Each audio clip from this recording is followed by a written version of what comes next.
तो आज की इस वीडियो में हम चर्चा करेंगे साबुन व अपमार्जक के बारे में। तो इस टॉपिक के बारे में आपने क्लास 10th और 11th के अंदर भी आपने पढ़ा है। तो शुरुआत हम करते हैं सबसे पहले साबुन से। तो साबुन की यदि परिभाषा की बात करें तो आप सभी ने पढ़ा होगा कि जो साबुन जो होते हैं वो उच्च वसीय अम्लों के सोडियम अथवा पोटेशियम लवण होते हैं। ठीक है, तो इसको एक सिंपल रिएक्शन से हम समझते हैं। हम रिएक्शन करवाते हैं कार्बोक्सिलिक अम्ल की सोडियम हाइड्रोक्साइड के साथ में। ठीक है, तो हमें पता है जब भी कार्बोक्सिलिक अम्ल की अभिक्रिया हम सोडियम हाइड्रोक्साइड के साथ करवाते हैं तो हमें कार्बोक्सिलिक अम्ल का लवण प्राप्त होता है। ठीक है, अब इस कार्बोक्सिलिक अम्ल के लवण में दो समूह हमें याद रखने हैं। पहला जो समूह है जो कि R ग्रुप है, यानी R जो समूह है ये कहलाता है आपके हाइड्रोकार्बन।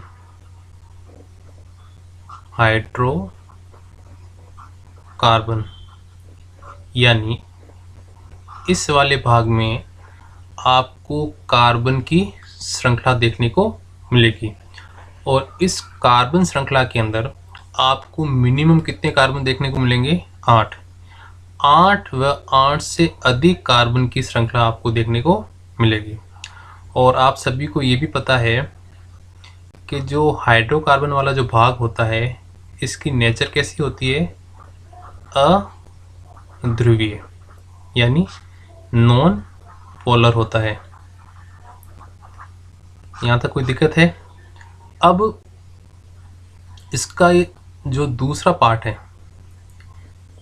CO नेगेटिव Na+, ये वाला जो भाग है ये कहलाता है आपके ध्रुवीय भाग। ठीक है, यानी पोलर।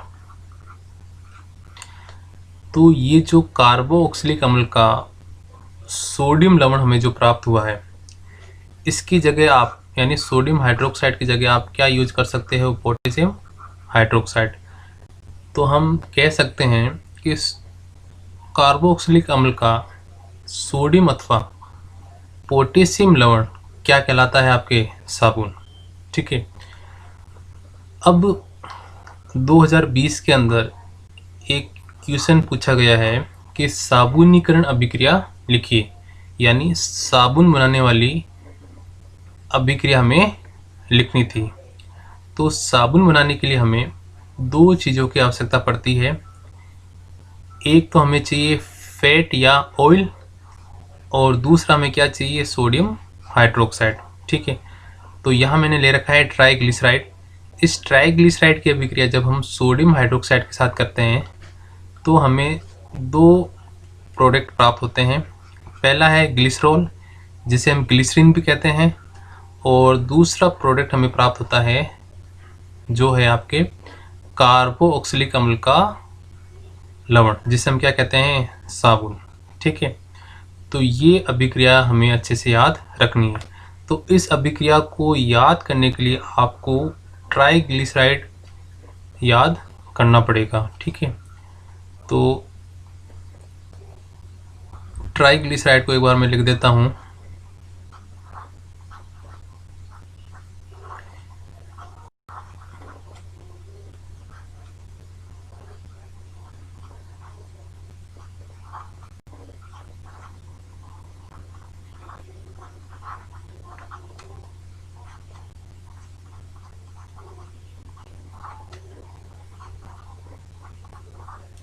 अब इस ट्राइग्लिसराइड की अभिक्रिया हम किसके साथ करवाते हैं? सोडियम हाइड्रोक्साइड के साथ में। तो एक चीज़ यहाँ पे हमें ध्यान रखनी है, जो NaOH का OH है वो हमें CH2 वाली साइड के पास रखना है। ठीक है, Na यहाँ से बॉन्ड ब्रेक होगा तो ये बन जाएगा आपके CH2OH और यहाँ पे आपके क्या बन जाएगा, कार्बोक्सिलिक अम्ल का सोडियम लवण। ठीक है, इसी प्रकार हमें यहाँ पे OH और Na, यहाँ पे बन जाएगा CHOH और ये कार्बोक्सिलिक अम्ल का सोडियम लवण।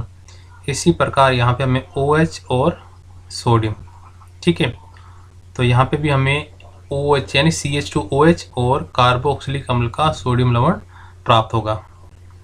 अब यहाँ पे ये जो मैंने यहाँ पे ग्रुप दे रखे हैं R1, R2 व R3, ये तीनों ग्रुप सेम भी हो सकते हैं, यानी इनमें कार्बन की संख्या सेम भी हो सकती है और डिफरेंट भी हो सकती है। वो बनने वाले कंपाउंड पे डिपेंड करेगा, यानी किस प्रकार का साबुन हमें बनाना है उसके हिसाब से हमें यहाँ पे कार्बन की संख्या लेनी पड़ेगी। ठीक है, अब ये तो कहानी थी साबुनीकरण अभिक्रिया की, तो इसको हमें अच्छे से याद रखना है। अब हम बात करते हैं साबुन की अपमार्जन क्रिया की, यानी साबुन किस प्रकार कार्य करता है। तो अभी हमने पढ़ा है कि साबुन के अणु के अंदर, मॉलिक्यूल के अंदर दो भाग होते हैं। एक भाग होता है अध्रुवीय वाला भाग यानी हाइड्रोकार्बन वाला भाग, जबकि दूसरा होता है ध्रुवीय भाग। तो हमें पता है समान में घुलता है, यानी जो अध्रुवीय वाला भाग होगा वो किस में अविलयशील होगा, जल में, क्योंकि जल कैसा होता है, ध्रुवीय, जबकि इसका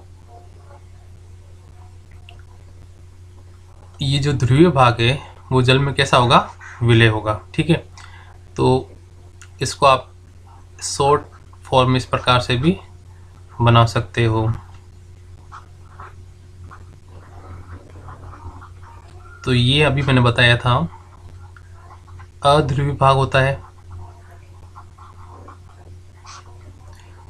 जो कि आपके जल में क्या होगा, अविलय, क्योंकि जल कैसा होता है, ध्रुवीय, जबकि ये वाला जो पार्ट है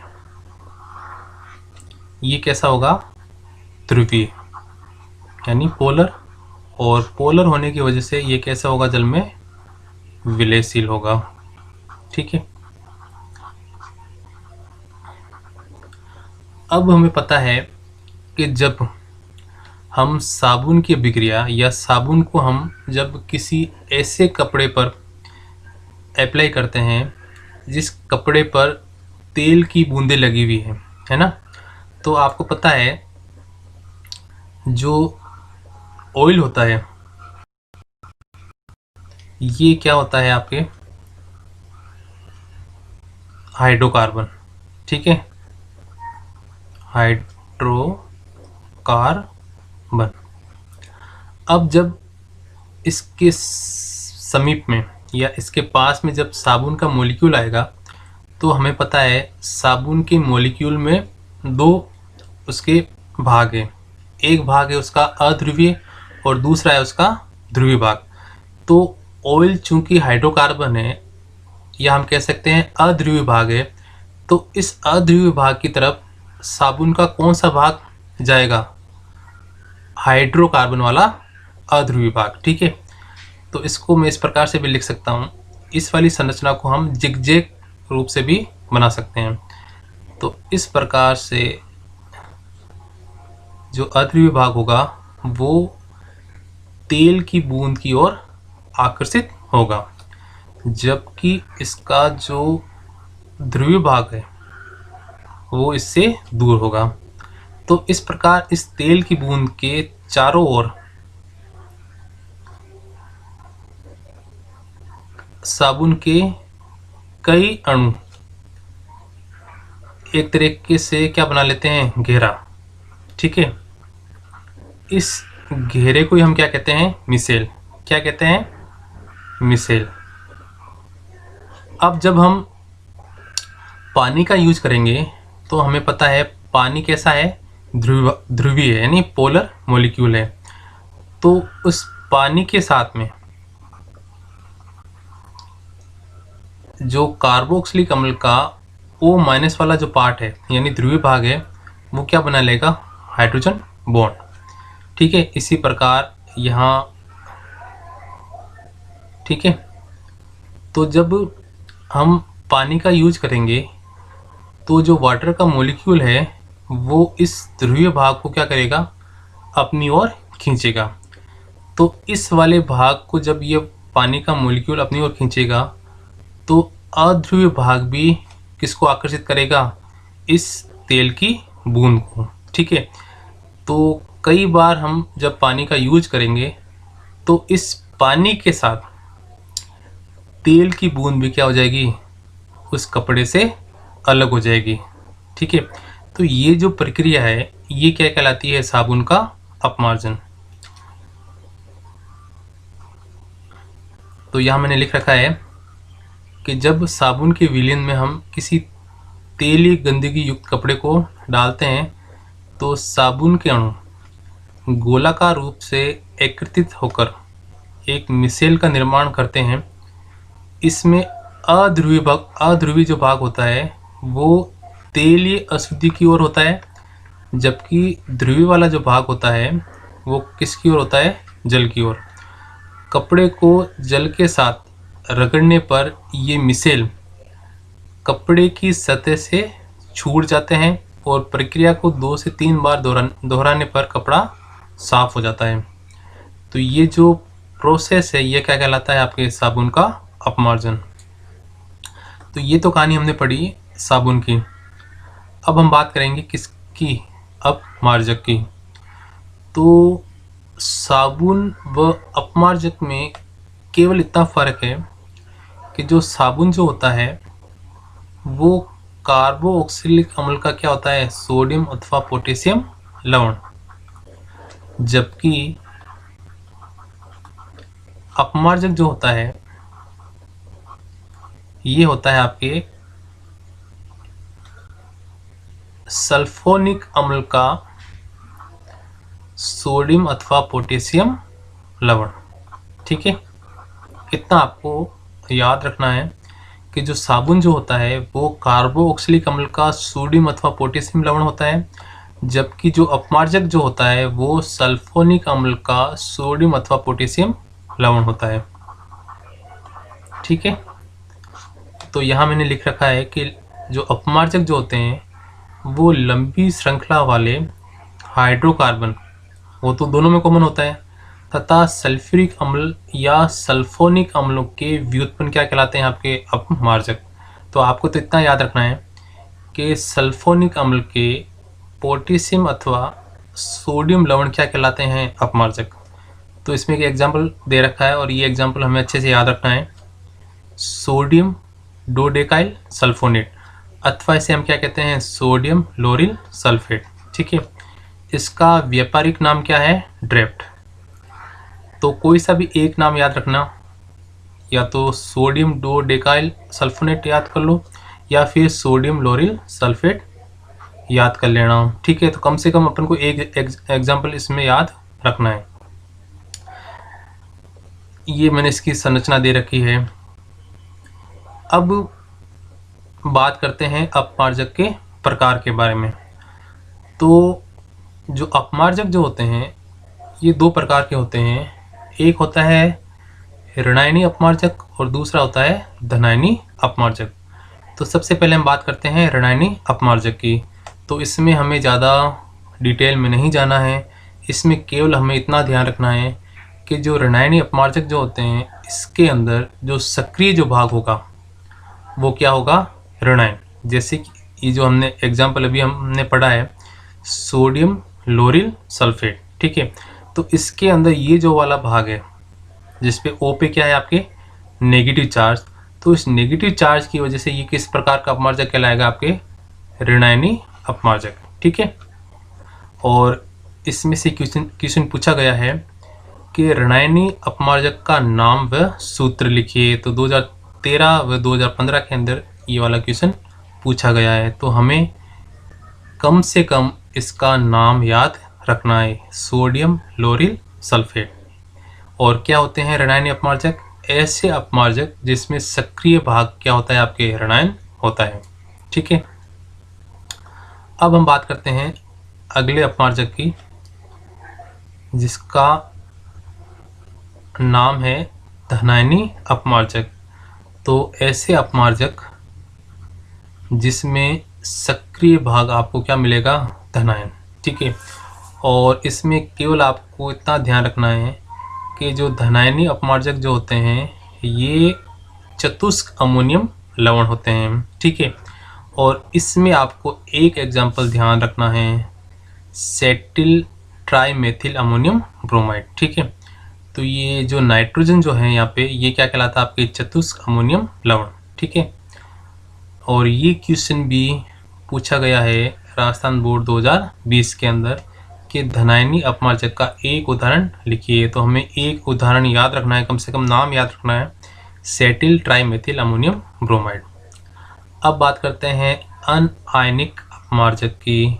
तो कोई काम का नहीं है, नाम से पता लग रहा है कि इस पर किसी प्रकार का कोई चार्ज नहीं होगा, यानी उदासीन अणु होंगे। ठीक है, अब इसमें जैसे हमने बात की धनायनी अपमार्जक में, तो मैंने इसमें बोला कि ऐसे अपमार्जक जिसमें सक्रिय भाग आपको क्या मिलेगा? धनायन। तो इसके अंदर जो नाइट्रोजन पे पॉजिटिव चार्ज है, इस पॉजिटिव चार्ज की वजह से ये किस प्रकार से कार्य करेगा? धनायनी अपमार्जक की तरह से। ठीक है, अब हम बात करते हैं साबुन व अपमार्जक में अंतर। तो इसको हमें अच्छे से याद रखना है। तो इसमें कोई से भी दो हमें अंतर याद रखने हैं, मैंने केवल दो अंतर यहाँ पे लिखे। तो सबसे पहले हम बात करते हैं साबुन की। तो जो साबुन का जो सॉल्यूशन होता है वो कैसा नेचर होता है उसका? क्षारीय। ठीक है, क्योंकि हमें पता है हम जब वीक एसिड यानी कार्बोक्सिलिक अम्ल की अभिक्रिया स्ट्रॉन्ग एसिड के साथ करवाएंगे तो बनने वाले विलीन की प्रकृति कैसी होगी? क्षारीय। और जो साबुन का जो सॉल्यूशन होता है उसकी पीएच का मान 9 से 10 होता है। जबकि यदि बात करें अपमार्जक की तो इसमें जो विलीन होगा वो कैसा मिलेगा आपको? उदासीन। दूसरा है कि जो साबुन जो है वो कठोर जल में कार्य नहीं कर पाते हैं, जबकि अपमार्जक जो है वो कठोर व मृदु दोनों प्रकार के जल में कार्य कर सकते हैं। तो हमें दो अंतर इसके याद रखने हैं। अब इसमें क्वेश्चन पूछा गया है कि जो साबुन जो होता है वो कठोर जल में कार्य क्यों नहीं कर पाता है, जो कि 2020 के अंदर पूछा गया है। तो हमें पता है जो कठोरता होती है पानी की वो कब होती है? जब उसके अंदर, उस पानी के अंदर कैल्शियम अथवा मैग्नीशियम के लवण घुले हुए हों। ठीक है, तब उस पानी के अंदर जो कठोरता होगी वो कैसी होगी? स्थायी कठोरता होती है। अब जब हम साबुन की अभिक्रिया ऐसे जल के साथ करते हैं यानी कठोर जल के साथ करते हैं जिसके अंदर कैल्शियम क्लोराइड यानी कैल्शियम का कोई लवण यदि घुला हुआ है, तो ये जो कैल्शियम क्लोराइड है ये इस साबुन के साथ में एक कंपाउंड का निर्माण करता है जिसे हम कहते हैं अघुलनशील स्टीरेट। ठीक है, इस अघुलनशील स्टीरेट की वजह से साबुन कार्य नहीं कर पाता है, क्योंकि ये जो यौगिक बनता है ये कैसा होता है? अघुलनशील। और इस अघुलनशीलता के कारण साबुन अच्छे से कार्य नहीं कर पाता है। तो इसको भी हमें अच्छे से याद रखना है कि साबुन जो है वो कठोर जल में कार्य क्यों नहीं कर पाता है। ठीक है, तो ये कहानी थी साबुन व अपमार्जक की। ये इम्पोर्टेंट टॉपिक है और इसमें से क्वेश्चन पूछे जा रहे हैं। ठीक है, तो इसको हमें अच्छे से याद रखना है।